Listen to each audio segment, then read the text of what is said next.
আমচুৰ কৰিলে বুলি ভাবিছিলোঁ কোনোবাই। মই এনেকুৱা সংগঠনৰ নাম শুনা নাই, আমচুৰ বুলি ভাবিছিলোঁ। তাৰপৰা গম পাইছোঁ আমচু। এতিয়া আমচুৰ নে আমচু প্ৰথম সেইটো আমি প্ৰথমতে মই গম পাই লওঁ।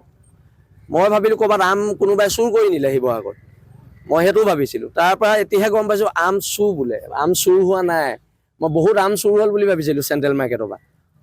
মই এতিয়া সংগঠনটোনো কি প্ৰথম সেইটো মই জানি লওঁ, তাৰপিছত তেওঁলোকৰ ওপৰত আমি ৰিয়েকশ্যন দিম।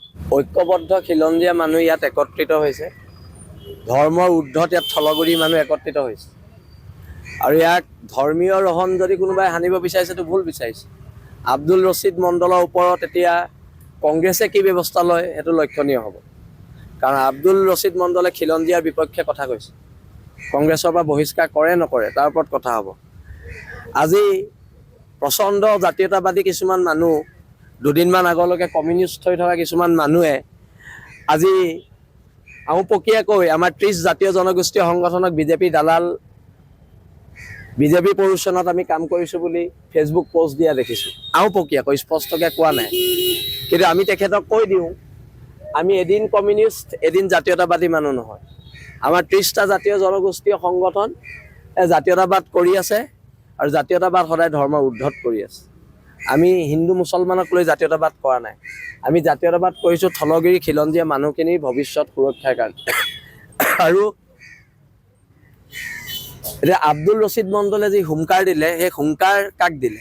সেই হুংকাৰ 30টা জাতীয় জনগোষ্ঠীয় সংগঠনৰ স্বাভিমানক দিলে, সেই 30টা জাতীয় জনগোষ্ঠীয় সংগঠনৰ ত্যাগক দিলে, 30টা জাতীয় জনগোষ্ঠীয় সংগঠনৰ সৈনিকসকলৰ নীতি আদৰ্শক দিলে। আৰু সি আজি শিৱসাগৰ 30টা জাতীয় জনগোষ্ঠীয় সংগঠন, অসমৰ 30টা জাতীয় জনগোষ্ঠীয় সংগঠনৰ অন্তৰত আঘাত দিছে। ইয়াৰ বিৰুদ্ধে প্ৰতিবাদ হ'ব।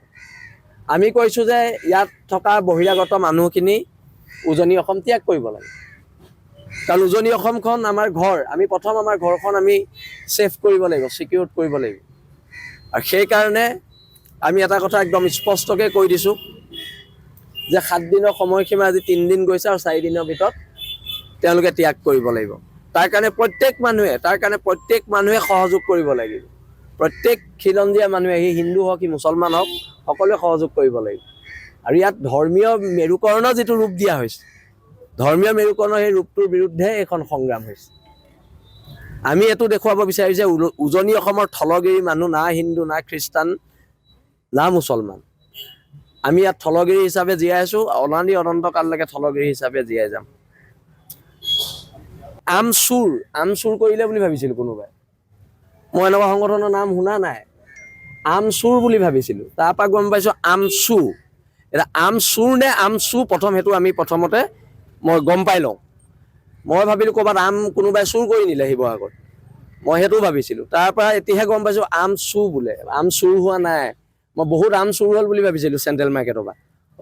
মই এতিয়া সংগঠনটোনো কি প্ৰথম সেইটো মই জানি লওঁ, তাৰপিছত তেওঁলোকৰ ওপৰত আমি ৰিয়েকশ্যন দিম। মাৰ্কেটৰ আম চুৰ হে ন, ঠিক আছে।